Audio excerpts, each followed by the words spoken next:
Graça e paz, amada igreja. Queria que você abrisse comigo a sua Bíblia no livro de Gênesis. Esse é bem facinho de achar. Nós vamos ler no capítulo 4, os versículos de 1 a 16.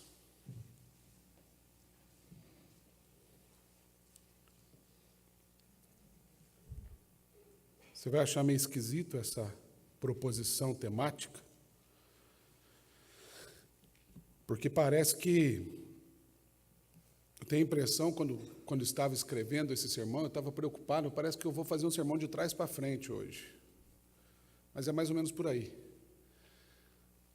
A palavra do Senhor, ela tem muito a nos ensinar nesse texto, e eu queria ler com você essa narrativa que conta a história dos irmãos Caim e Abel, em Gênesis 4, de 1 a 16. A estrutura, ou conhecendo a estrutura do pecado.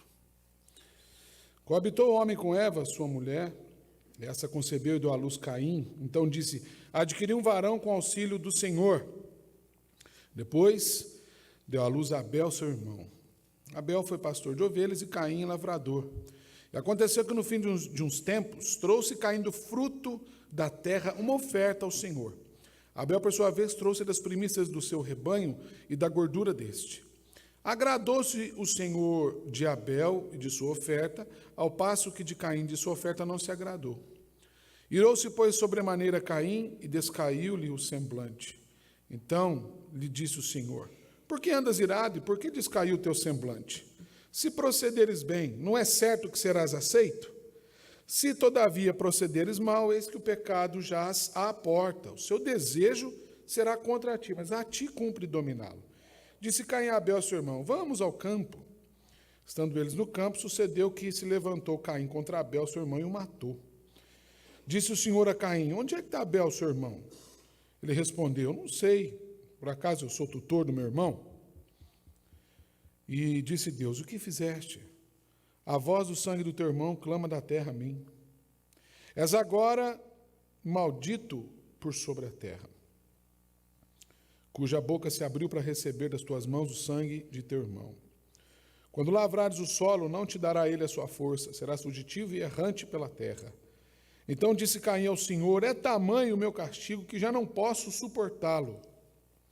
Eis que hoje me lanças da face da terra, e da tua presença hei de esconder-me. Serei fugitivo e errante pela terra. Quem comigo se encontrar, me matará. O Senhor, porém, lhe disse: assim qualquer que matar Caim será vingado 7 vezes. E pôs o Senhor um sinal em Caim, para que não ferisse de morte quem quer que o encontrasse. Retirou-se Caim da presença do Senhor e habitou na terra de Nod, a oriente do Éden. Feche os seus olhos, vamos orar mais uma vez. Pai, nós acabamos de ler a sua palavra eu creio até no índice. Eu creio que tudo que ela fala é verdade, Senhor. O problema não é a sua palavra, o problema é a dureza do meu coração em compreender, ao ler a tua palavra e botá-la em prática. Por isso, eu te peço que nessa noite o Senhor nos ensine a fazer isso. Abra o nosso coração para ouvir a tua voz, abra nossa mente para o entendimento da tua palavra e que sejamos, como tem sido até aqui, edificados pelo teu poder, por meio da tua palavra, Senhor. Oramos em nome de Jesus. Amém. Eu contei esses dias, então quero pedir perdão se eu for redundante, mas esse fato que aconteceu comigo, com a família, há uns 15 dias atrás, me ensina muito sobre isso aqui que a gente acabou de ler. Eu e minha esposa fomos com a nossa filha a uma consulta no neurologista, e aí ele fazendo vários testes na Isabela, e martelinho daqui, levanta joelho dali, e ela adorando aquela brincadeira toda. E ele começou a fazer perguntas, e ele então falou assim para a Isabela: onde é que está a sua mamãe? Aponta para mim com a mão esquerda. Qual que é o lado esquerdo? Ela fez assim, né? O meu esquerdo, ela fez assim, apontou para a mamãe. Agora aponta para o papai. Ela apontou assim. Ela falou: o médico então virou para ela e falou assim, agora me diz, o que você é da mamãe e do papai? Ela baixou a cabeça e falou assim, cotoco do siricutico. Aí o médico, o quê? Aí eu falei, doutor, tá tudo bem, é isso mesmo. Ela quis dizer que ela é filha. Aquele fato foi muito engraçado, mas foi muito fundo no meu coração. Porque desde que a Isabela nasceu, que a gente canta para ela, eu tenho uma filha que me ama, o nome dela é Isabela. Você vê que a gente é bem, a gente não sofre de problema de autoestima, né? Eu tenho uma filha que me ama, o nome dela é Isabela. Aí vem um refrão que diz assim, o meu amor, minha paixão, meu bululu, meu coração, o meu cotoco, siricutico, amor da minha vida. Essa é a letra da música que eu canto para ela, para ninar, desde que ela nasceu.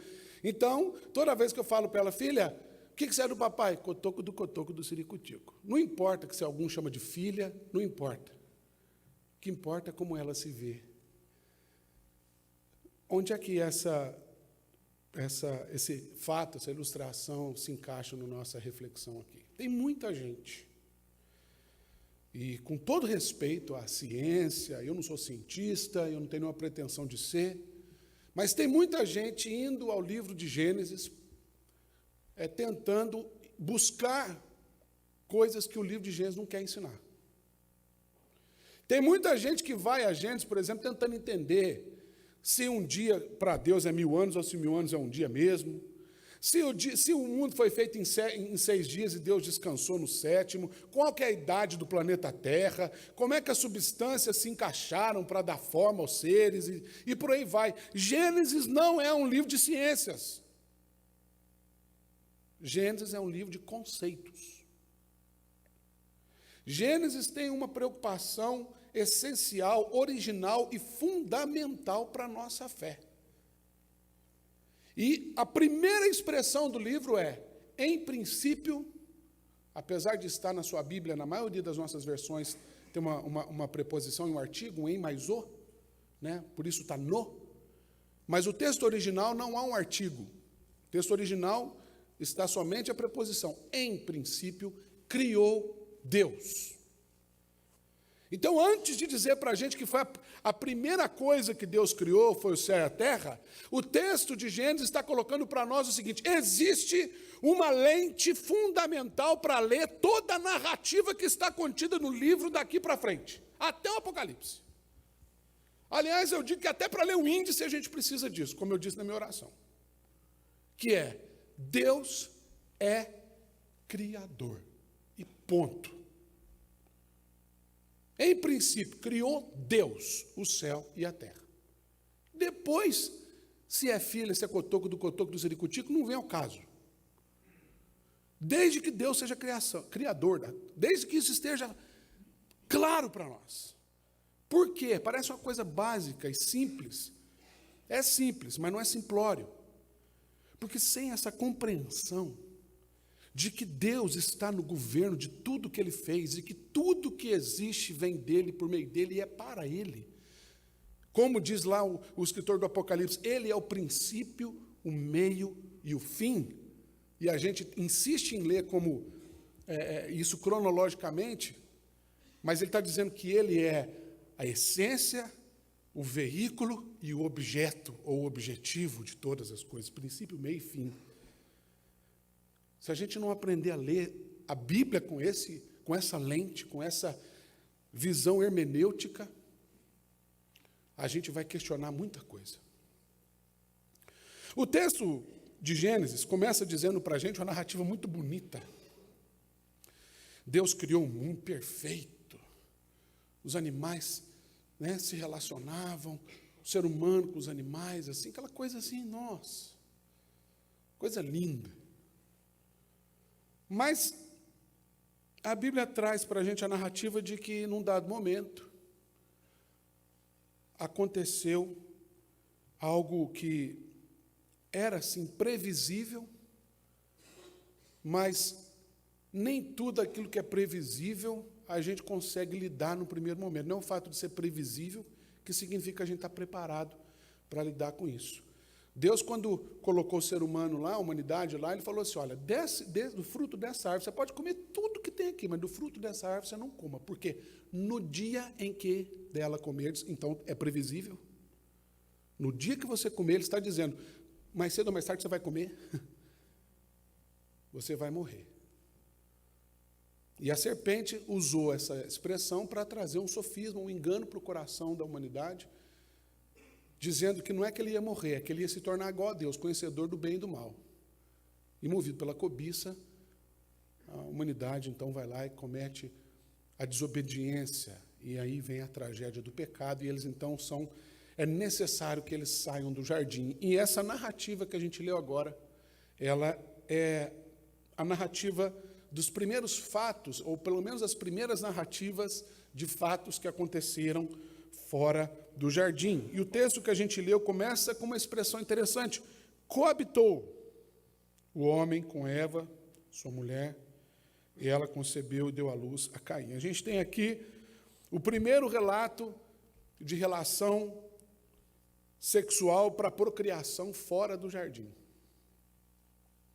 É interessante por quê? Porque no final, a expressão desse homem, desse Adão, é adquirir um varão com auxílio do Senhor. Havia, fora do jardim, uma consciência um pouco diferente da consciência que ele tinha quando estava dentro do jardim. Agora, ele precisa reconhecer que, para que ele viva, para que as coisas aconteçam na vida dele, ele precisa do auxílio do Criador. Dentro do jardim, as coisas aconteciam naturalmente.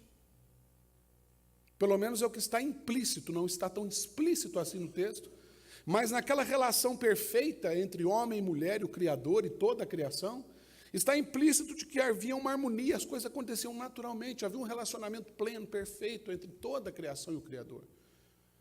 Agora, ao perceber-se fora do jardim, a expressão da humanidade diante da procriação é, para que isso aconteça, nós precisamos da ajuda de Deus. E é interessante porque a gente começa a notar como que os fatos vão se construindo. Caim e Abel, o nome desses dois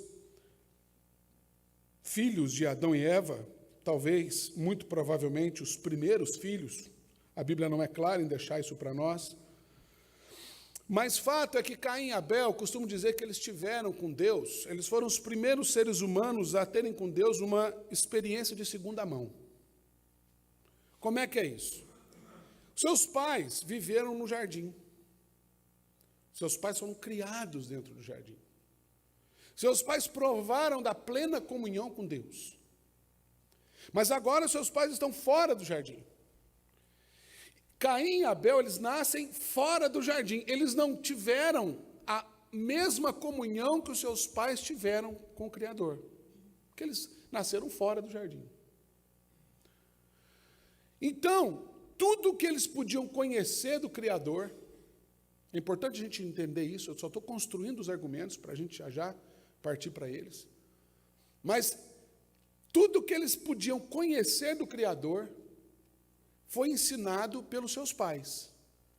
Então eu imagino que ele chegava, papai, como é que é Deus? Olha, Deus é gente boa, ele é bonito, você tem que ver, tem um cabelão louro, comprido, assim, de vez em quando ele faz um rabo de cavalo, Deus é um ser assim, olha, bonitão. Ah, é, pai, como é que é?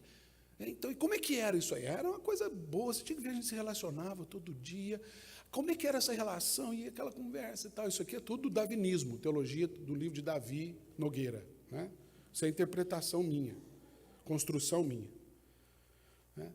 Até que eu imagino que chegou no momento, como é que a gente faz para se relacionar com Deus? Tem que ter alguma forma. Como é que Deus faz para ser ouvido?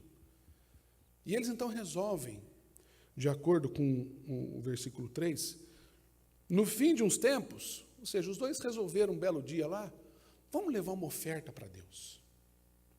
Vamos ver como é que funciona esse relacionamento com Deus. E aí a gente acabou de ler a história, Deus se agrada de um, não se agrada de outro, e é o problema da corrupção do pecado, que já estava no DNA, no gênero da humanidade, trouxe uma tragédia ainda maior, né? O relato do primeiro homicídio, o primeiro relato de homicídio, não necessariamente o primeiro, mas o primeiro relato que se tem de homicídio, E aí começa uma história que vai se estender até os dias de hoje. Agora, esse texto, ele ensina muita coisa para a gente podia ficar um ano estudando só esse texto. Tamanha bagagem teológica que esse texto tem para nós. Mas hoje eu queria falar com você sobre a estrutura do pecado. Em outras palavras, já que é para pecar, vamos aprender a pecar essa noite? Vamos aprender a pecar. Vamos aprender a identificar o pecado. Como é que o pecado se apresenta? Como é que a gente consegue identificar o pecado, ou ver assim, a coisa não está caminhando bem, tem alguma coisa errada, e como é que a gente pode aprender com isso? No final do texto a gente vai, talvez, chegar a essa conclusão. Primeiramente, como é que a estrutura do pecado se apresenta? A primeira coisa que acontece é a perca da consciência, a nossa consciência de dependência. Versículo 2 diz que os irmãos Caim e Abel, eles tiveram que fazer uma coisa que é uma consequência direta do fato de estarem fora do jardim. Quando seus pais estavam no jardim, eles se alimentavam de tudo que o jardim oferecia. Quando eles saíram do jardim, o Senhor disse: agora vocês vão se alimentar do suor do seu trabalho. Não é isso? E o versículo 4, a parte A do versículo, mostra para a gente que depois da oferta levada a Deus, um dos irmãos armou um beiço quando percebeu que a sua oferta não foi tão agradável assim. Deus gostou do meu irmão e não gostou da minha oferta. Por que será? Essa relação de dependência de Deus, em algum momento, ela passou a fazer parte do cotidiano da humanidade. No jardim, eu estou dizendo aqui, a gente dependia de Deus. Fora do jardim, a gente depende da gente mesmo. Se a gente quer levar uma oferta para Deus, a gente vai ter que trabalhar para produzir alguma coisa para levar para Deus. Porque eu tenho que trabalhar, eu não dependo mais de Deus. Tá certo? O problema está quando eu não confio mais em Deus, mas eu passo a confiar no suor do meu trabalho. Porque a própria Bíblia diz que o trabalho, ele dignifica, ele honra o ser humano. O trabalhador é digno do seu salário. O trabalho é um instrumento de Deus. O problema é quando eu passo a confiar naquilo que eu posso produzir, e não no sustento que Deus me dá para que eu possa, então, produzir alguma coisa. E a primeira coisa que a gente precisa identificar, a primeira aparência de pecado, é quando essa nossa consciência de que nós dependemos de Deus, ela começa a mudar.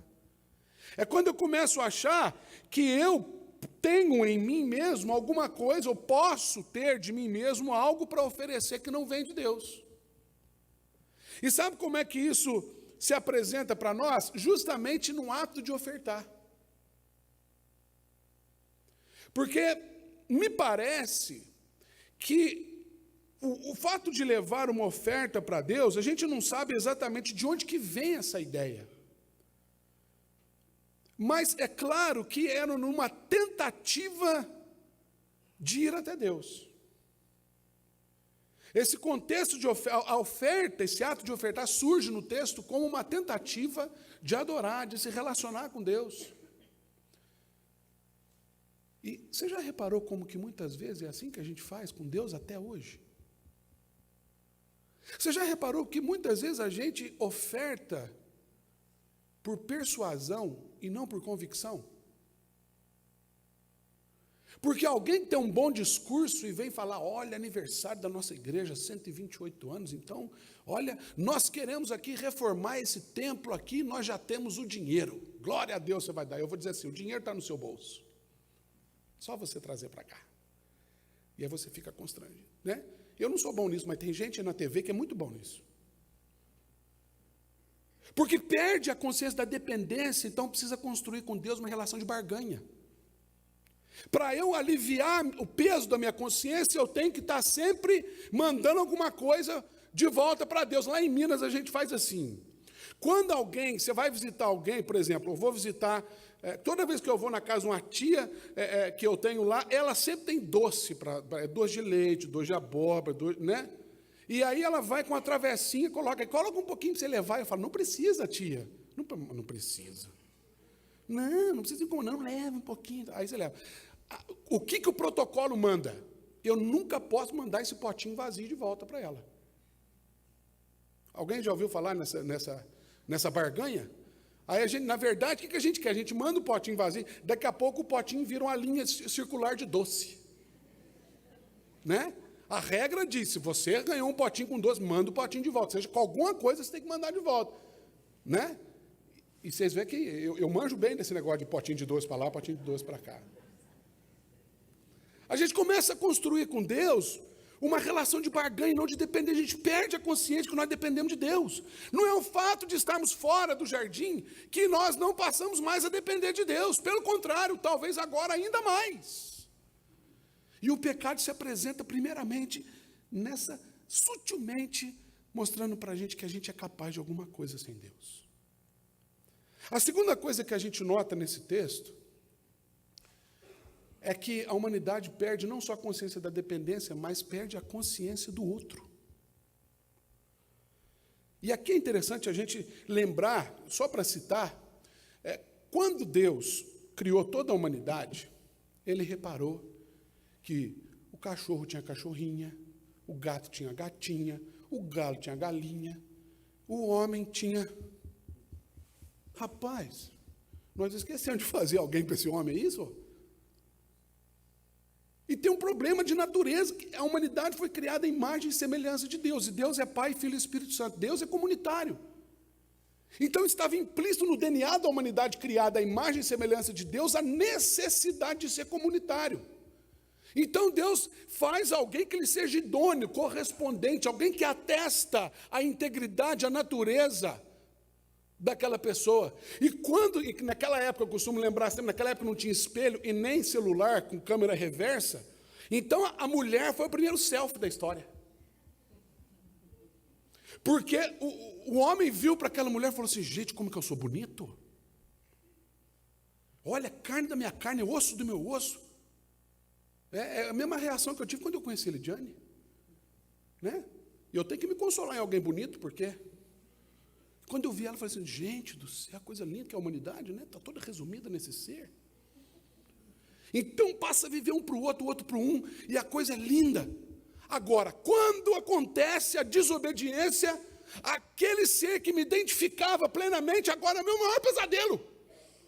Porque quando Deus chega e fala assim, o que aconteceu? O que você fez? Ele fala, eu não. Eu falei há pouco tempo que é a primeira delação premiada da história. Eu não fiz nada, quem fez foi a mulher que o Senhor me deu. Aquela que me identificava, agora é meu maior pesadelo. E essa história se repete. Porque Caim perdeu a consciência da importância do seu irmão para a sua vida. Ele transferiu um sentimento que brotou do fato de não ter procedido bem. E abre um parêntese aqui, por favor, presta muita atenção nisso. Tem muita gente lendo isso aqui e pensando assim, não, a oferta do Caim não foi aceita porque a oferta dele foi de cenoura, vagem, beterraba, né, batata. Agora, a de Abel, não. Por quê? Porque Abel era pastor de ovelhas, então tinha um cordeiro imolado, sangue derramado, esse negócio aponta para... A pessoa faz uma artimanha para colocar o que aquilo o texto não diz. Porque o texto não fala nada disso. Ah, não, era primícia. O escritor de Hebreus depois deixou muito claro para nós a diferença entre uma e outra. Hebreus 11 diz assim, pela fé, Abel ofereceu mais excelente sacrifício que Caim. E ponto. Não é o elemento. Não é o procedimento. É a intenção.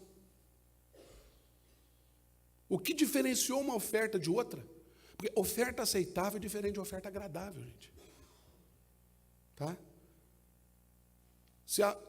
Se a avó da Lidiane faz aniversário, eu levo um PlayStation 4 para ela vai falar, muito obrigado, meu neto, mas o que ela vai fazer com aquilo? Ela não vai ser mal educada e dizer assim, né? Não, isso aí não serve para ela, ela vai receber, oferta aceitável. Agora, leva para ela uma batedeira de bolo para você ver se ela não fica feliz. Além de ser aceitável e agradável, aquilo vai ter utilidade para a vida dela, é diferente. Então, Deus não se agrada de oferta que não é feita com fé, só por isso. Voltando para cá, essa corrupção gerou no coração de Caim um sentimento tão grande de separação. Isso é fruto do pecado, porque Isaías capítulo 59, versículo 2, a gente também precisa aprender a ler esse versículo que diz assim, mas as vossas transgressões fazem separação entre vós e o vosso Deus. Note, entre vós e o vosso Deus. Então a primeira separação que acontece é entre nós. Não é assim que diz o texto de Gênesis? Primeira separação que aconteceu foi entre homem e mulher. Por que não foi entre Deus e o homem? Porque senão Deus não tinha ido atrás do Adão. Eu não posso chegar aí, Adão, estou separado. É porque a comunhão, a expressão da comunidade, Pai, Filho e Espírito Santo, se dá na relação. E é onde o ser humano perde. E é quando a gente perde a consciência, que está implícita, inerente à nossa natureza, a questão de relacionar. Eu preciso de você. E eu não preciso de você para que você me sirva, eu preciso de você para poder servir você. Eu tenho a necessidade de você. O meu DNA clama por alguém. E mais trágico do que isso, versículos 6 e 7, depois da rejeição, a morte, ela passa a ser uma opção. Olha que ponto chegou a humanidade. A morte passou a ser uma opção. Caim chega em Abel e fala assim, querido irmão, amado, ô vaso. Né? Tem uns que, ô vaso, ô bênção. Vamos dar uma volta no jardim? Quero te mostrar uma florzinha nova que tem. Vamos. Olha. E planejou. A que ponto chega a corrupção? Isso é um segundo sinal grave do pecado, quando nós nos afastamos. Quando as rupturas entre nós começam a ser frequentes e cada vez mais acentuadas, é porque nós estamos nos aproximando do pecado, o pecado está se aproximando de nós, ou pior, nós já estamos mergulhados nele. Tiago capítulo 1, versículo 14, ajuda a gente a entender quando ele diz assim, cada um é tentado naquilo que cobiça. Caim deixou a cobiça tomar conta do seu coração, e a cobiça, ela cega os nossos olhos para a importância do outro. Eu começo a ver naquilo que o outro tem, aquilo que eu quero ter. E isso então faz com que o outro se torne melhor do que eu. Inveja, insatisfação. Em terceiro e último lugar, o pecado também se apresenta para nós quando nós perdemos por fim a consciência de Deus. Que é uma consequência direta. Quando eu perco a consciência da minha dependência de Deus. Quando eu perco a minha consciência do outro, então eu perco a minha consciência de Deus. Versículo 9, Deus se aproxima de Caim e fala, Caim, onde é que está Abel? Aliás, antes disso, nos versículos 6 e 7, Deus chega em Caim e fala, Caim, por que você está irado? Por que descaiu o seu semblante? Caim, se você proceder bem, não é certo que você vai ser aceito, então... E também a sua oferta, agora, se você proceder mal, Caim, e olha como ele deixa as coisas claras, o pecado jaz à sua porta, o seu desejo será contra ti, mas a ti cumpre dominá-lo. Mas acontece que Caim passou por cima de tudo isso, Caim não levou em conta o amor de Deus. Onde é que está Abel, seu irmão? Eu vou saber de Abel, por acaso eu tenho cara de tutor, de conselho tutelar agora? Vai você procurar. Na hora de aceitar a minha oferta, você não quis, agora vem perguntar do meu irmão, que dá licença, tem mais o que fazer. É isso que ele diz. Perdeu a noção de Deus. Agora, isso acontece só com Caim. Isso nunca aconteceu com a gente. Principalmente quando Deus não responde às nossas orações, quando Deus faz o contrário do que a gente está pedindo, né? A gente transforma Deus num mordomo. Se Deus tivesse se aproximado de Caim e falasse assim, Caim, vamos fazer o seguinte, me fala onde está Abel, que eu aceito a sua oferta. É para já. Nem que seja para mostrar o corpo, mas eu mostro. ele perde a consciência de Deus. E sabe onde é que isso está evidente? Olha o versículo 13. Quando o Senhor então fala para o Caim: o que você fez? Você matou o seu irmão. E ele traz então uma consequência para o ato de Caim. Caim diz assim: meu Deus, é tamanho o meu castigo que já não posso suportá-lo. Quando a gente perde a consciência de Deus, a gente passa a ver consequência de pecado como castigo. Não existe essa palavra castigo no vocabulário de Deus. Castigo é coisa de gente tirana, injusta, maldosa. Isso não define Deus. O que existe é consequência. Mas quando a gente está totalmente desajustado, ou como diz o reverendo Juarez, desarvorado, eu adoro essa palavra, a gente passa a interpretar mal as consequências dos nossos próprios erros. Deus está me castigando, rapaz, puxa vida. A gente esquece que foi a gente mesmo que chegou até aqui. E Deus é justo. Nós falamos um mês inteiro sobre a justiça de Deus. É assim que o pecado se apresenta para nós. A gente perde essa consciência. Mas graças a Deus, e graças a Deus mesmo, porque o texto não termina assim. Joga fora. Há uma vitória sobre o pecado.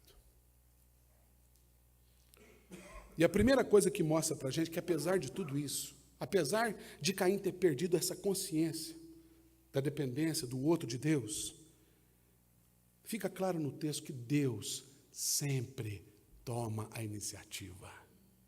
Ele vem até nós. Aleluia por isso. Ele vai até Caim. E não é uma vez só, ele vai no contexto da oferta. Ele vai quando ele percebe o que Caim fez em relação a Abel. Ele vai até Caim. E ele é aquele que vem a mim e a você. Não importa o mal que nós tenhamos feito, Deus sempre toma a iniciativa de vir até nós. E mais do que isso, Deus sempre toma também a iniciativa de marcar a nossa vida com a sua graça. E é importante a gente perceber isso no texto. Porque quando Caim roga para si o castigo, a consequência em forma de castigo, ou castigo em forma de consequência, não sei como é que fica a construção nisso, mas ele fala assim: qualquer um que encontrar comigo vai me matar. E aí a gente sempre, historicamente, a gente sempre colocou Caim, e tem que colocar mesmo, no lugar dele, assim, né? Mas nós sempre colocamos um peso a mais. Aliás, a gente faz isso com a gente, né? Não basta o nosso pecado. Não basta o peso do nosso pecado. Ainda tem que ter um irmão ou irmã que olha para você sempre assim, né? Oi, tudo bem? Como é que vai a vida, irmão? Nossa, você por aqui na igreja? Que coisa. Que bênção você aqui, né, irmão? Como é que vai a mãe? Está bem? Não basta o peso do pecado, a gente ainda tem que pisar, mas, né? Isso é nosso. E o Caim, ele faz isso. Ai, meu Deus, qualquer um que me encontrar vem me matar. E Deus fala: não. Quem colocar a mão em Caim para matar, vai ser vingado por mim. O nome disso é graça. O nome disso é graça. Graça é justamente favor imerecido. Se fosse por merecimento, isso teria outro nome. Mas é justamente o fato de Caim não merecer nada que Deus fala assim: não, eu vou marcar. Deus não está passando a mão na cabeça de Caim. Mas Deus está dizendo assim: eu continuo sendo dono da sua vida, da sua história, rapaz. E não é qualquer erro que você tenha cometido que vai tirar de mim o governo da sua vida. Quem pôr a mão em você vai ser vingado por mim. E pôs Deus um sinal. Deus marca a nossa vida. Terceiro, e concluindo, a vitória do pecado se dá no fato de que Deus escreve uma nova história na nossa vida. O texto termina dizendo que então Caim se retirou da presença do Senhor, habitou na terra de Nod, oriente do Éden, e depois, se você seguir os versículos 17 em diante, você vai ver que o Caim seguiu a vida. Seguiu adiante. Certamente uma vida marcada pelas tragédias que ele cometeu. Porque tem consequência de pecado que segue a gente a vida inteira. Mas não tem pecado que impeça a gente de continuar vivendo. Porque o perdão de Deus, segundo as palavras do apóstolo Paulo, onde abundou o pecado, superabundou a graça de Deus. Para cada pecado que nós cometemos, Deus tem o dobro de graça para nos dar, queridos. Porque Ele escreve uma nova história. Mas a gente precisa aprender com esse texto aqui, que o pecado é cruel, ele se apresenta para nós de forma sutil. E não é o fato de que Deus nos dá vitória sobre o pecado, que isso nos dá o direito de pecar. Paulo constrói isso nos capítulos 5 e 6 de Romanos. Pelo contrário. Nós vamos pecar agora só porque a graça... Não, pelo contrário. A graça de Deus muda a nossa natureza, a nossa intenção, muda a nossa relação. Eu não sei o que aconteceu com Caim, a Bíblia encerra logo a história dele. Mas ela vai dar testemunho de muita gente que fez igual ou pior que Caim. E um deles é o Davi, rei famoso de Israel, né? Chegando ao fato de ser chamado de homem segundo o coração de Deus. Vai ler a história de Davi para você ver. Que homem é esse que você está chamando, que a Bíblia chama de homem segundo o coração de Deus? Porque não é o que ele fez ou deixou de fazer, mas é o que Deus fez na vida dele. E como ele lidou com as coisas que Deus fez. Que Deus nos ajude a seguir em frente nessa caminhada. E que quando o pecado se aproximar de nós, a gente se lembre da vitória sobre o pecado na cruz do Calvário, que é onde toda a história nos leva, e hoje especificamente nos leva ao participarmos dessa mesa, e que a gente sempre tenha essa memória de um Deus que vem até nós. Em nome de Jesus, que Deus nos abençoe.